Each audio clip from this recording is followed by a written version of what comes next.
నమస్తే TV triple 9 news ఇక వార్తల్లోని వివరాలు చూద్దాం.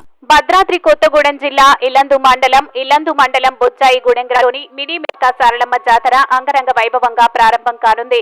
ఈ సందర్భంగా ఆలయ కమిటీ సభ్యులు మాట్లాడుతూ గత 25 సంవత్సరాలుగా ఎంతో ఘనంగా భక్తి శ్రద్ధలతో కొనసాగుతున్న మినీ మేడారం సమ్మక్క సారలమ్మ జాతర బుధవారం 21వ తేదీన ఉదయం 10 గంటలకు బొజ్జాయిగూడెం, అన్నారం, వేపలగడ్డ 3 ఊర్ల నుండి బోనాల గద్దెలకు చేరుకుంటాయని, సాయంత్రం 4 గంటలకు పసుపు కుంకుమాలతో సారలమ్మ గద్దెల వరకు చేరుకుంటారని, రాత్రి 8-9 గంటల వరకు సారలమ్మ గద్దెలకు చేరుకుంటారని, 22వ తేదీ గురువారం సాయంత్రం 4 గంటలకు సమ్మక్క గద్దెల మీదకు చేరుకుంటారని, అనంతరం తల్లులకు భక్తి శ్రద్ధలతో పూజలు కొనసాగిస్తామని వారన్నారు.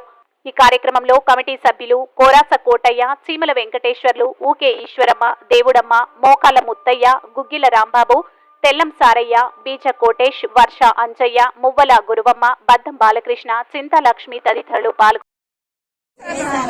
గట్టిగా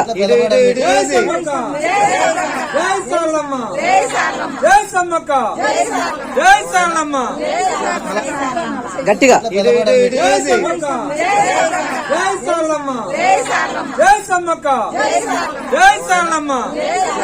ఈ సమ్మక్క సారక్క మినీ జాతరని మేము గత 25 సంవత్సరాల నుంచి నిర్వహిస్తున్నాం.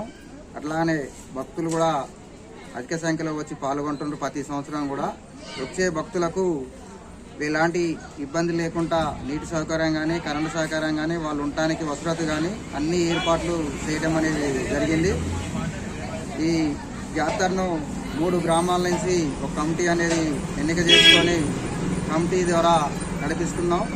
అదేవిధంగా మా 3 గ్రామాల నుంచి యూత్ పిల్లలు ఒక 150 మంది, ఊరికి 50 మంది చొప్పున పిల్లల్ని పెంచుకొని వాళ్ళు కూడా మాతకు సోదరుడుగా ఉంటూ అందరం కూడా స్వచ్ఛతనంగా పనిచేస్తూ అమ్మవారిని ముందుకు తీసుకెళ్లాలనే సంకల్పంతో మేము కొనుక్కొని ఇవన్నీ ఏర్పాట్లన్నీ చేస్తున్నాం. జాతర కూడా నడుపుతున్నాం.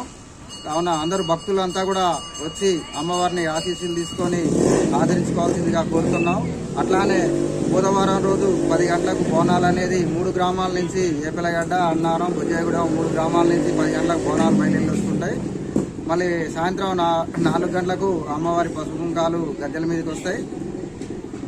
మళ్ళీ సాయంత్రం 8 గంటలకు 8 కానీ 9 గంటల వాళ్ళ లోపల సమ్మక్క సారలమ్మ గద్దెల మీదకి వస్తుంటుంది. వచ్చి గద్దెల్ని దర్శిస్తుంటది. కాబట్టి భక్తులు అందరూ వచ్చి అధిక సంఖ్యలో పాల్గొని అమ్మవారి ఆశీస్సులు తీసుకోవాల్సిందిగా కోరుతున్నాం. ఇట్లు ఆలయ కమిటీ. వార్తలు ఇంతటితో సమాప్తం. మళ్ళీ తిరిగి ప్రసారం అయ్యే టీవీ ట్రిబుల్ 9 న్యూస్ లో కలుద్దాం. అంతవరకు సెలవు.